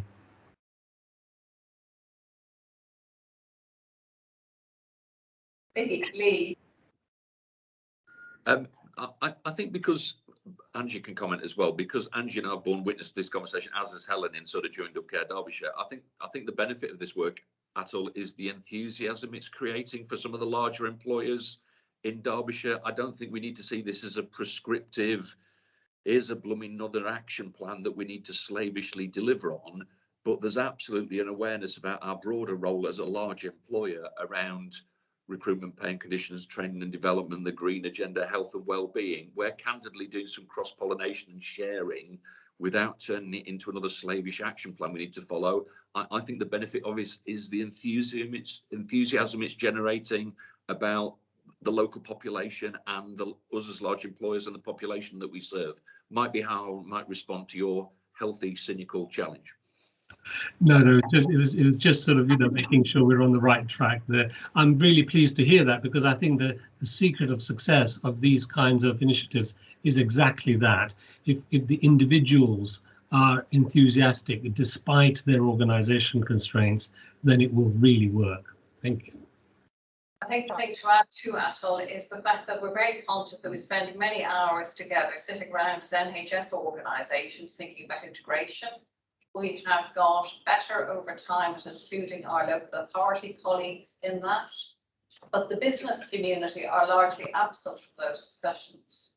And given there is no hope of providing healthcare in the way we do now without getting some advance on the preventative health agenda, and given that the preventative health agenda is dependent on three things: having a house, having a job, and having a friend. Employers play a really big part in this. So arguably this is the way of extending in a relatively light touch way, but hopefully very effective way, that whole ambition into the business community. And I'd just add, there's some very real examples at us. So I was going to say you need to ask Berenice because she's our rep and sits in the workshops, but from what I had feedback on the workshops, a lot of energy and enthusiasm from that, which is a good starting point.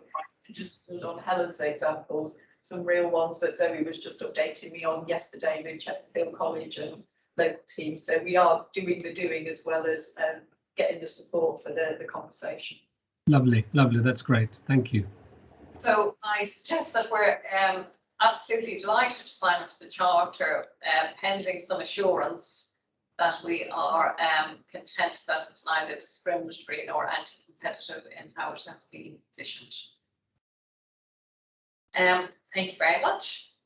Now that brings us on to the last substantive item of the meeting, which is the patient and staff experience report, where we will cover in the due way we normally do issues of patient experience and staff engagement. I'm not sure which of you is leading off on this. Thank you, Helen. So a couple of things I wanted to draw out from the staff experience perspective this time around. We finished our appraisal season now, so it ran from start of April to the end of July this year. Last year, we remember to extend it because this year we didn't extend it. So at the end of July, we were at 88% to get to a target of 90, which I think things we've talked about earlier in the meeting around operational pressures, etc. is achievement despite slightly missing target. By the end of August, we were at 90%. So I'm confident that the conversations are continuing to happen and the remaining things will continue to do so over the course of the next month or so. So yeah, in the circumstances, I think I've said a big thank you to our leaders in terms of putting the emphasis on those conversations, and particularly this year because we had a real focus on well-being and happiness and how people are, not just about objectives, etc. So that's the real focus of the conversation this year. So I certainly extend my thanks to people for making time to do that because it's important. And the second thing I'd like to draw out is our staff mentor partnership. So we are launching cohort 2 of our staff mentorship partnership later this month. With some people, such as Christian and Veronique, will continue with their existing mentorship for a little longer because they started a little bit later. So we're not completely aligned, but broadly speaking, we're launching later this month together. And this time around, in terms of asking for staff mentors, we've gone back to the people who expressed interest last year to have more than places last year. And also we've reached out to the Royal Cultural Community, so to Maria and colleagues, and they're some of the mentors this year as well. We've done some sort of valuation and review sessions on the back of last year. We've had some really good feedback from the people involved, so we decided to keep going there. Thank you very much, Zoe. Christian. Yeah, so just on the back of some of the staff engagements as well, just wanted to bring out the number of listening sessions that we've been doing with our people. So we've done that. So some of us I've done a few more just because of some of the clinical need actually, and so I've done quite a lot within maternity, which has been really enlightening actually. It was really helpful. And just some feedback on that. We did have a visit day before yesterday from CCG, sort of external focus across maternity. And one of the things I did feedback on was how positive that had been received by sort of consultants and sort of the midwifery colleagues as well, which I thought was really helpful to get that sort of external assurance that that's the right thing to do.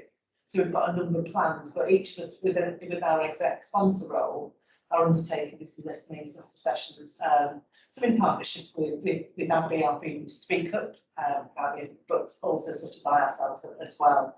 So we've cross-fertilised a little bit, which hasn't been a bad thing actually. And I think that's just sort of strengthened that exec sort of oversight and sort of assurance process of raising if there are concerns there and just servicing them, and just to try and sort of support some of the divisional leadership teams as well, and perhaps some of those sort of tricky issues really. I think just having it surfaced, we mentioned that earlier about certainly with some of the diversity, it is about surfacing some of those things. So if we're there and listening, that can only be to the benefit of our staff, and then it's that following through with and so what next. So some of it is that we're not there to as execs to do the doing, but it is about supporting the divisional teams to be able to understand perhaps some of the wider issues that are there. And I think that's been really sort of helpful over the last sort of 5 to 6 weeks, really. The other thing I just wanted to draw out more from the patient experience side of things. So the ambition with real-time patient feedback is still there. We have done some, we've got a new governance lead, so our head of governance involved has been reviewing sort of how the teams work and the support that the teams need for complaints of PALs. So we're trying to get the PALs so they're not, the office, if you like, is not open as yet, but it will be in the next 4 weeks. We've pulled together and supported the teams to be able to develop confidence actually to front face with our supporting the ward teams and also with the public. So we're doing that later this month. And then we've engaged with our divisional colleagues to pull out to the summit, which is in another 3 weeks, to work out how we're going to support, what support they need, who needs what support.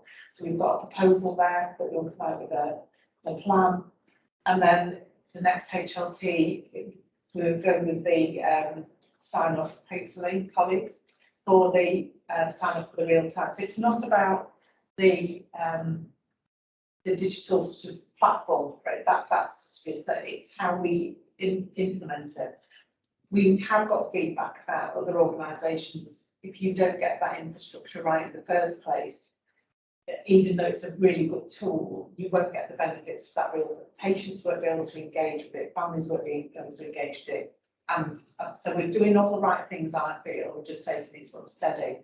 But we need to sort of still engage in some of that sort of training and education for our DLT colleagues and the lead investigators and our senior leaders to be able to sort of help us with that sort of engagement and local resolution. And then we can use that as a platform to really galvanise and get that data to show sort of what our public think and our responsiveness and some of the themes that we might be able to sort of share with the board at a future day. I apologise in advance for jumping in, but you know, my personal delight with the prospect of this, Krishna. And I think it's great we're doing that training. We're going to have people engaged and fronting into issues and knowing how to respond. I would hope, though, that the platform, and I recognise needs to come after that and build on it, I hope the platform would not only cast a light on the kind of data and information about quality and experience, but that it might actually be a catalyst for some of those conversations, so that we don't make sure that we don't put the real-time nature of it in an historical box, because we've designed a new system for real-time feedback. Because absolutely it needs to do all those things you say, but I think it also needs to be the driver of conversations in real time because of the immediacy of the feedback. Absolutely. And because of the fact that some people are more comfortable sitting and telling you what they think of you on a text than they are to your face. Yeah. So, I mean, I hope that's how it's going to work. Yeah, it is. Yeah. Hurrah. Apologies for jumping in, but you're probably not surprised. Anybody else like to ask anything of Krishna or Angie, or just reflections on the report and the round? Jane. I was thinking back about the exec sponsor role and about how we know the impact of the exec sponsor role. I couldn't remember what happened at year end, but I was just going to make a plea that do we ask, I'm sure you're probably going to tell me we do, but do we ask the ward areas or clinical areas or wherever the areas are that you're going to, their feedback at the end of the year and what difference the exec sponsor role has made? Because I think that's really important. I was thinking, I spoke to somebody and I can't remember which department it was, and they said it was a bit stressful in the first instance having an exec sponsor and kind of being identified. So I think it would be really good if you could actually show in a really positive way at the end of the year what those clinical areas, ward areas, etc., what their feeling is about the impact, and actually be able to use that in improving what we do, if you like, in terms of the exec sponsor role. Yeah, I think that's a good idea, James. We do, although we don't then sort of collate it or feed it back anyway, we do individually. So that's a good idea. I don't think a big process, Zoe, but I think it's important we can actually show the impact of it, and I think we need to get the report back from exec perspective about what we've done this month, but actually for how it feels on the ground and the difference it's made. I think it would be really helpful to see. Yeah, and we usually review the teams around large times, like the moments when we get that survey feedback, patients is continuous. So I suggest that we do, like I said, at the end of the year, which will be about that time. Very good. Yeah, thank you. Thanks, Jane. Atul. And apologies if I've missed something, because the sound is not terribly clear at my end. But in a similar vein to Jane, I was really interested with the staff mentor partnership, and it seems to be working very well. But again, it'd be useful to have some feedback from the mentees, as it were, as to what they think of that. Do you want me to? That one up, just because so we was stated at the time. You did join very late, but the evaluation session we had Atul, Lee and I joined as the execs in the room that day, and there is something very structured and formal in terms of feedback that we can share with the whole board. It's been to a people committee, I think, but happy to share that. But just from a subjective feeling on the day, some real energy in the room and some really good conversations, both from us as mentees. I learned a lot about Lee that day that I didn't actually know, and I won't share it in the public, but it was a really positive discussion, and just the different perspectives that we come at things from, and actually you wouldn't know that I was the chief exec and one of the mentees was you know, a frontline member of staff. Try not to give names and things away, but it was I found, and Lee can contribute, I'm sure, a really energising conversation about the value of seeing day-to-day life through different eyes and what we both learned both ways, and we'll share the evaluation summaries with you. Lovely, thank you. Anything you wanted to add, Lee? I just think there's this genuine tension with some of that sort of cultural improvement work about how much you do try and specify and evaluate it, as opposed to it just is and is the right thing to do. And I just think that's a really interesting tension at all about how you do or don't formally evaluate these things, because you kind of know they're the right things to do. And obviously we've only got a limited amount of management and leadership capacity, but I just think that staff mentee program, particularly just around seeing the world in a different way and really allowing non-hierarchical challenge and getting along frontline members of staff, has got to be a very valuable thing to do. Whether or not the end of it you go, the return on investment is £5.56 or whatever it is, I'm not entirely persuaded. But you know why I say what I say. It just, a lot of that cultural work we're doing, it even though we can do some qualitative evaluation, which will tell us something, it's a bit more of a feel thing than a think thing. Potentially is how I might respond, but a really valuable session, and absolutely, Angie, it felt really non-hierarchical, didn't it? That conversation and the evaluation, and very helpful. Thank you. I think we should draw a line. Oh, sorry, Berenice. A really quick point. It was just to say, I still think we need to do a little bit more to publicise the exec sponsor role, because they'll still get asked by a lot of people, well, what even is this? What difference does it make? So I think Jane's point's really helpful around that evaluation. Have we made any difference at all? So there's maybe a little bit more we need to do around the comms. I think the point of the evaluation to also creates a kind of asymmetry in the relationship, you know, which is a really powerful message to send, isn't it? So it'd be a good thing to do on a number of levels.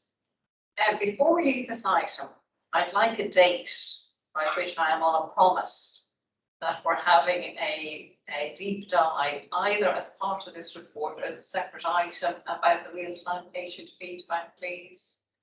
When would be a reasonable time to bring that back, Krishna?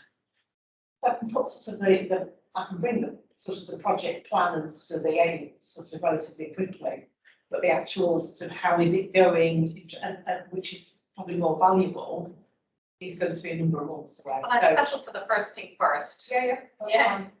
So we do that. We can bring that back. About sort of next meeting. Yeah, that would be fabulous. Thank you very much. And it'd be just nice to see the story unfold, Krishna, recognising that we won't have punchlines for a few months.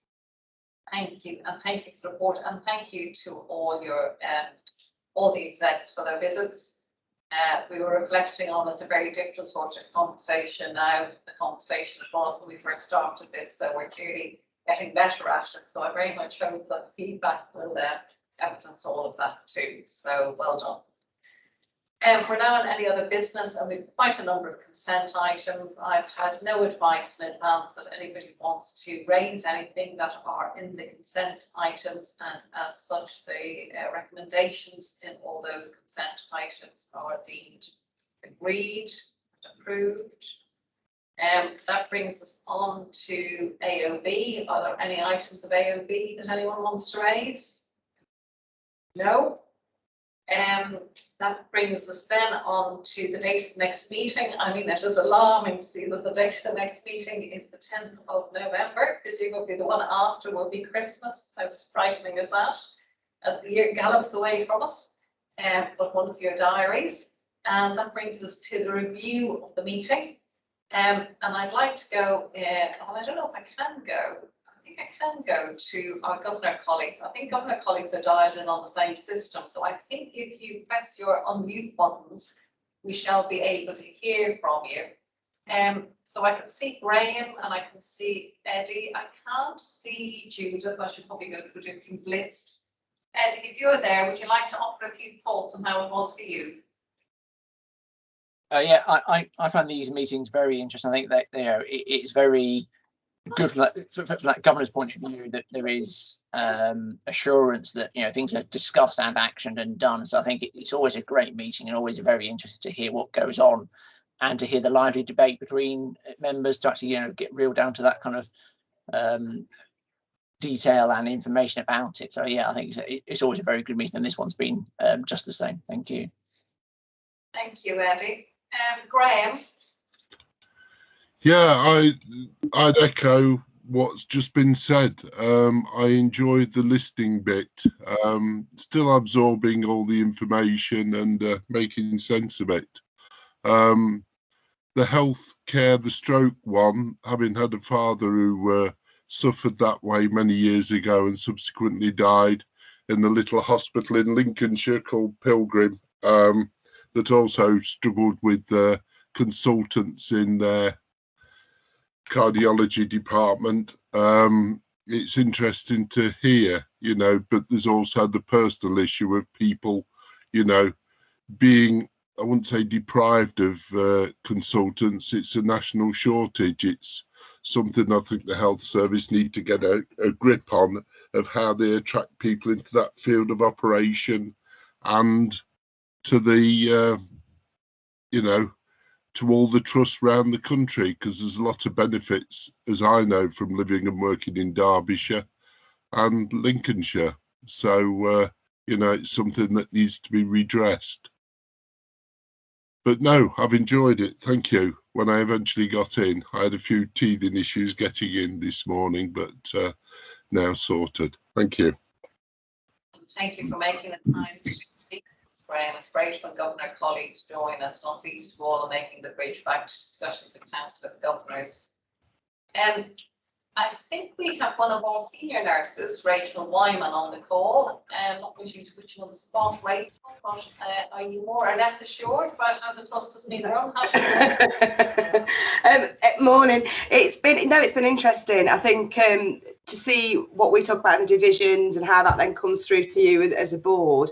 And I think to see the discussions that you have amongst yourself around, it has been quite interesting. I've been before to board a few times, but I've been presenting or with somebody doing stories, those sorts of things. To sit back and watch it happening, it's been good. It's been interesting.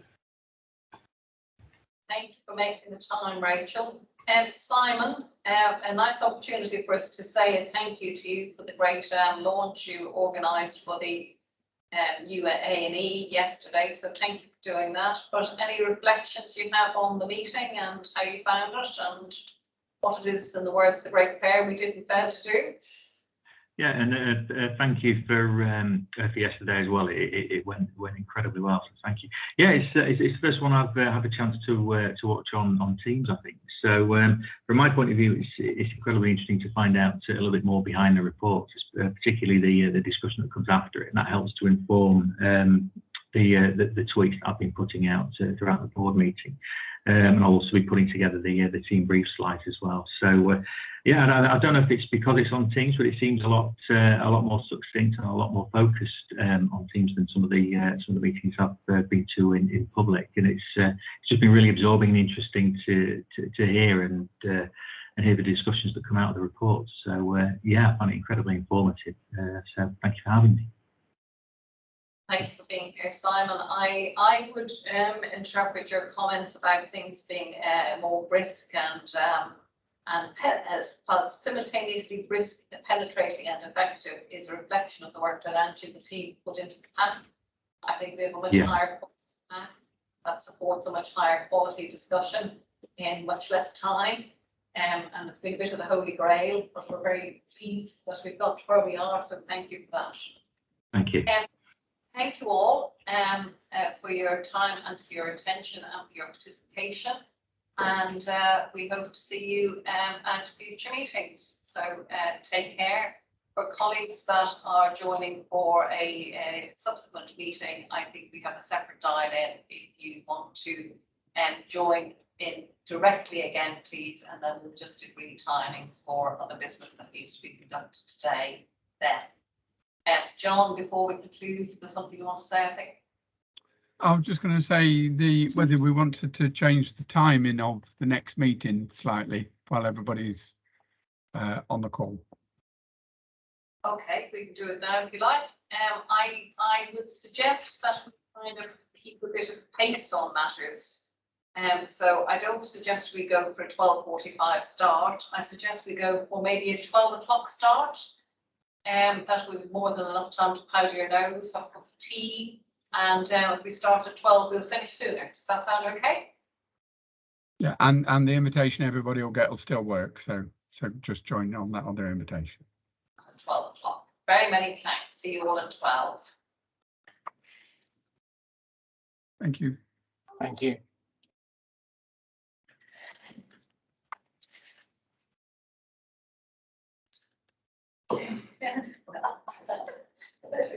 Yeah.